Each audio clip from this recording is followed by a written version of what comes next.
ప్రముఖ నవల రచయిత కొమ్మనాపల్లి గణపతిరావు గారి నవలలు కథా ప్రాంగణంలో కొలువు తీరాయి. ఈ నేపథ్యంలో మ్యాన్ రోబో ఆన్లైన్ మ్యాగజైన్లో కొమ్మనాపల్లి గణపతిరావు గారి గురించి ప్రత్యేకంగా రాసిన ప్రత్యేక కథనాన్ని మ్యాన్ రోబో సౌజన్యంతో ఆ కథనాన్ని యథాతథంగా అందిస్తోంది కథా ప్రాంగణం. మొదటిసారి ఛానల్ని చూస్తున్నట్లయితే ఛానల్ని సబ్స్క్రైబ్ చేయండి, షేర్ చేయండి, లైక్ చేయండి. అతనొక అక్షర తపస్వి, నిరంతర అన్వేషి, తెలుగు సాహిత్యానికి సొబగులు అద్దిన ఋషి. అలతి పదాలతో అలవోకగా అమ్మాయిల అంతరంగాన్ని ఆవిష్కరించే సవ్యసాచి. మనం పుట్టించకపోతే మాటలెలా పుడతాయిరా డింభక అంటూ మాయాబజార్లో తన సాహితీ మాయాజాలం చూపించిన సీనియర్ సముద్రాల ఎంతమందికి గుర్తున్నారు? తల్పం గిల్పం అన్నా, అసమధీయులు తసమధీయులు అన్నా తనకే చెల్లింది. పాండవులు కనిపించకపోయినా కథంతా పాండవుల చుట్టే తిరిగేలా పాండవులు ఉన్నట్టుగా భ్రమింపచేసిన చలనచిత్ర మాయాజాలం మాయాబజార్. అక్షరాలు సృష్టించే అద్భుతాలు అనన్యం. అక్షరాలు అవే, వాటి వరుస మారి పదాలలో చేరి సరికొత్త అర్థాలు సృష్టించే సాహితీ సృజన వాగ్దేవి కంఠాభరణమే. తెలుగు సాహిత్యంలో ఎందరో ఉద్దండులు, తెలుగు సాహిత్యాన్ని సుసంపన్నం చేసిన అక్షర హాలికులు. ఎద్దనపూడి సులోచనారాణి, మాదిరెడ్డి సులోచన, కోడూరి కౌసల్యాదేవి లాంటి రచయిత్రుల సామ్రాజ్యంలో ప్రవేశించే ధైర్యం చేయలేని కాలం. మగ రచయితలు ఆడపేర్లతో రాస్తే తప్ప పాఠకులు చదవరేమోనన్న సందేహం. అమ్మాయిల ఊహా ప్రపంచంలో పడవలాంటి కార్లు. ఆభిజాత్యం, ఆత్మాభిమానం ఉన్న కథానాయికలు. నవలా చిత్రాలు రాజ్యమేలాయి. సెక్రటరీ, ప్రేమనగర్, గిరిజా కళ్యాణం, చెప్పుకుంటూ పోతే ఎన్నో సినిమాలు. ఆంధ్రజ్యోతి, ఆంధ్రపత్రిక, ఆంధ్రప్రభ, ఆంధ్రభూమి, జ్యోతి, యువ, విజయ లాంటి పత్రికలు. అదొక స్వర్ణయుగం. ఆ స్వర్ణయుగంలో మొదలైన అక్షర సంచలనం మల్లాది ఎండమూరితో కొనసాగింది.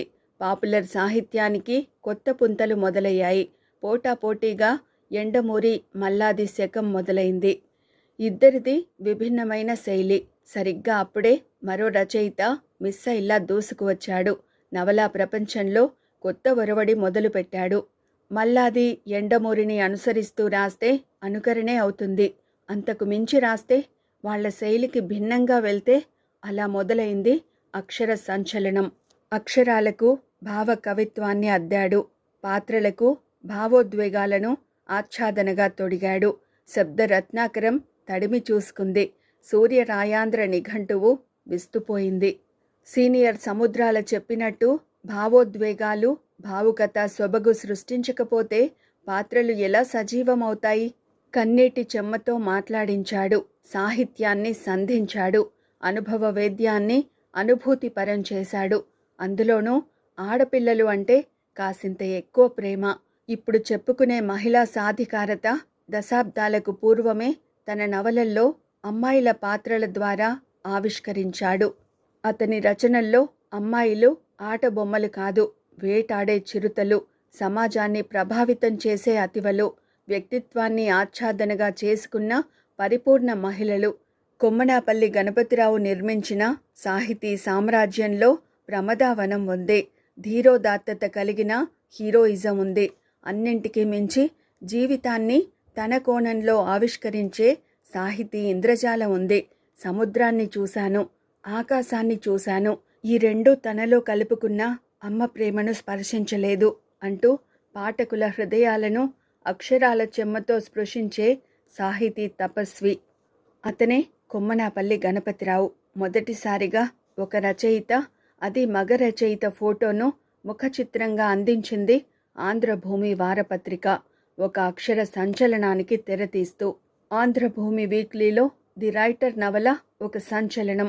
4 దశాబ్దాలకు పూర్వమే మొదలైన రచనా ప్రస్థానంలో గోరువెచ్చని సూర్యుడు, అసావేరి, గ్రాండ్ మాస్టర్, ది రైటర్, పడిలేచే కడలి తరంగం, ఇలా చెప్పుకుంటూ పోతే ఎన్నో నవలలు. ప్రతి వారం పాఠకులు ఎదురు చూసేలా చేసిన నవలలు. వారపత్రిక మార్కెట్లోకి వచ్చిన మొదటి గంటలోనే కాపీలు అయిపోయాయి అనే మాట వినిపించే స్వర్ణయుగం. కొమ్మనాపల్లి శైలి విభిన్నం. ఎంచుకునే కథావస్తువు వైవిధ్యం. ఆ నవలలు ఇప్పుడు ఆడియో రూపంలో ఉంటే ఆ పాత్రలు మనతో మాట్లాడితే ఎలా ఉంటుంది? తరం మారినా అక్షరం మారదు. అక్షరం స్వరంగా మారి నవలా వైభవాన్ని మీ కళ్ళ ముందు ఉంచితే కథా ప్రాంగణం అందుకు వేదిక అయ్యింది. సుప్రసిద్ధ నవలా రచయిత కొమ్మనాపల్లి గణపతిరావు మస్తిష్కం నుంచి కాగితంపై జాలువారిన కథా కథన కుతూహలం. మీ మనసు పొరల్లో నిలిచిపోయే కొమ్మనాపల్లి సాహితీ సృజన. కథా ప్రాంగణంలో Yandamuri Veerendranath, Kommanapalli Ganapathi Rao, Vijayarke, Vasundhara, Vanisri, Arnath, Kanregula Srinivasa Rao, MVV Satyanarayana, NK Nageswara Rao, Attivilli Balasubrahmanyam, Attaluri Vijayalakshmi, K Usharani తదితర సుప్రసిద్ధ రచయితల రచనలు ఆడియో రూపంలో అందుబాటులో ఉన్నాయి. మొదటిసారి ఛానల్ని చూస్తున్నట్లయితే ఛానల్ని సబ్స్క్రైబ్ చేయండి, షేర్ చేయండి, లైక్ చేయండి. మ్యాన్ రోబోలో వచ్చిన ప్రత్యేక కథనం ఇప్పుడు మీరు విన్నారు. ఇంత చక్కని కథనాన్ని అందించిన మ్యాన్ రోబోకు కథా ప్రాంగణం ధన్యవాదాలు తెలియజేస్తోంది. Thank you.